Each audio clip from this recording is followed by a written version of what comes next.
Les terriens nagent dans l'opulence. Ils ont envoyé des robots qui exploitent les ressources d'autres planètes. Tout ce qui est récolté est distribué à la population gratuitement. Toutefois, les seigneurs craignent qu'un sursaut d'orgueil ne pousse un jour l'humanité à relever la tête. Alors, par le truchement de l'abêtisseur mondiovisuel, il bloque les pensées. L'homme d'aujourd'hui est asservi. Et comme il ne réfléchit plus, il se croit heureux. Moi, Albator et mon équipage, nous avons échappé à cette mise au fer morale. Nous sommes les seuls à pouvoir prévenir nos semblables du danger qui les menace. Qu'on ne mette pas en cause ma sincérité. À deux reprises, et je vois que Madame la Préfète opine, à deux reprises, si.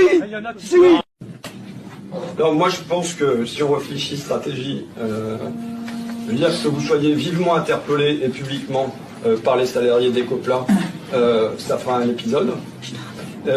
Et ensuite que vous y répondiez en disant moi je suis prêt à aller me déplacer sur place, ça fait un deuxième épisode. Ok. Un, on échange sur le dossier. 2, on vous tient au courant des avancées. 3, vous m'interpellez publiquement.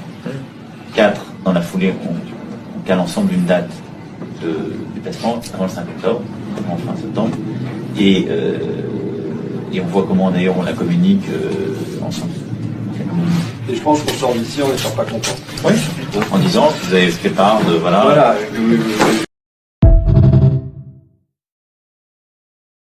C'est tous vaccinés. Pas tous. Oui, pas tous, parce qu'ils nous ont expliqué que le vaccin empêchait précisément la transmission. Oui. Parce que je suis vacciné pour me protéger. Non, parce que vous avez un certain... autrui. Non, je suis pas d'accord avec vous. Vous, oui, mais les jeunes de 15-20 ans qui ne risquaient rien. Ouais, c'est vrai. Ils risquaient rien, les jeunes de 15-25 ans. Ils terminaient pas en réa.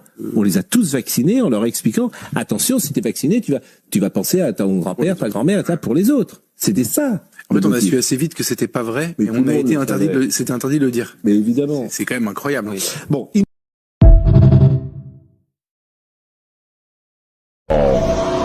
This is Werner von Braun, former head of NASA, and he's at the set of Apollo. This is the tombstone of Werner von Braun, and look at this, there is Psalms 91 of the Bible. Isn't it funny that the head of NASA has got this on his tombstone? The heavens declare the glory of God, and the firmament shivers this handiwork. This is a huge simulator of the moon, and here are some artists who are painting the moon on canvas. Like this here, and they are recording this stuff, right? Here are the trails.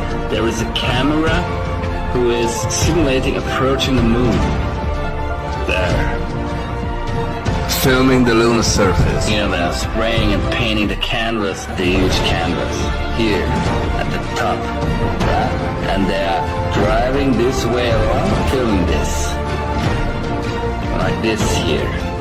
Right here, they are driving along.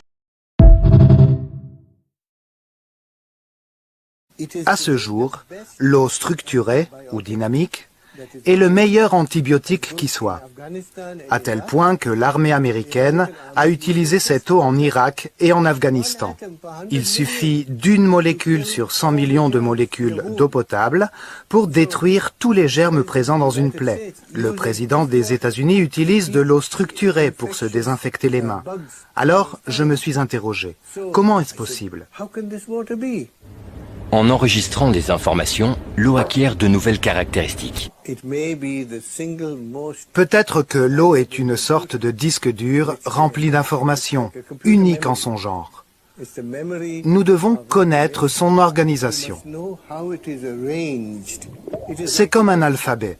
Si je vous présente un nouvel alphabet, vous ne pourriez pas comprendre de mots ni de phrases structurées, parce que vous ne reconnaîtriez même pas ces lettres.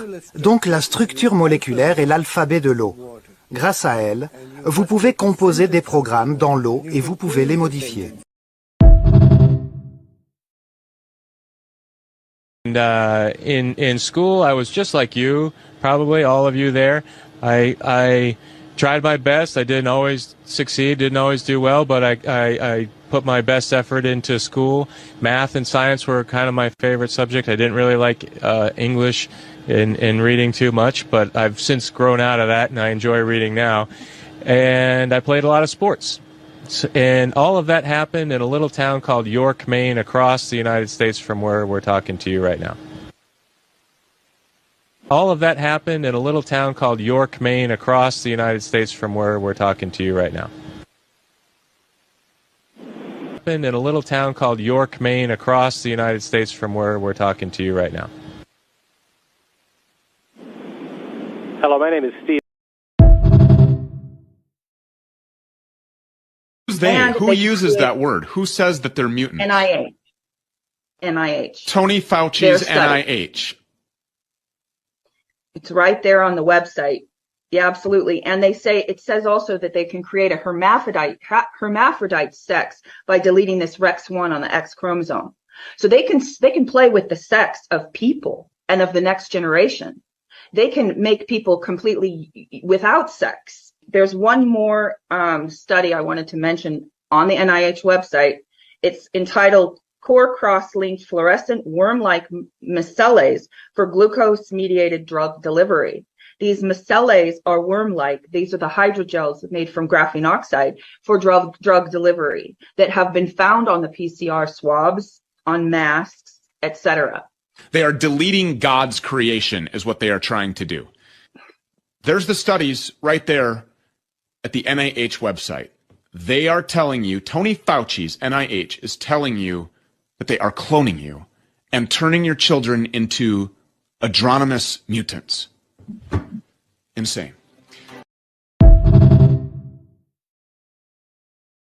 Look at his shadow here. It's on his right, or our right, which means that the sun would be to the left. Now here's a pan to the right. This is not edited or spliced. The camera is just panning to the right, but now his shadow is straight ahead, or rather about 1 o'clock. Get a little zoom here. He does a little dance. Now he starts moving again. We pan to the right, and his shadow is now on the left. This is what the French call impossible. It is a total joke. It is a fraud. If you believe that man has walked on the moon, how? Why?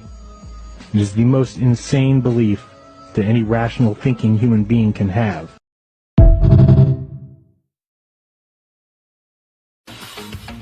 Dans la première moitié du XVIIIe siècle, toutes les monarchies d'Europe, qui sont pourtant régulièrement en guerre les unes avec les autres, décident toutes, dans la même décennie, d'éradiquer totalement les pirateries. Pourquoi ? Parce que les pirates que ces mêmes monarchies ont pourtant utilisés sans compter pour en faire des alliés momentanés dans toutes les petites guérillas qui ont animé le territoire des Caraïbes, deviennent à la longue un exemple extrêmement gênant pour ces mêmes vieilles monarchies. En effet, les pirates, qu'on représente facilement comme des bandits sanguinaires à la vue basse, sont en réalité non seulement les promoteurs de la démocratie, puisque pas moins de 3 républiques pirates sont fondées sur la planète en moins d'un siècle, mais encore les inventeurs de l'autogestion.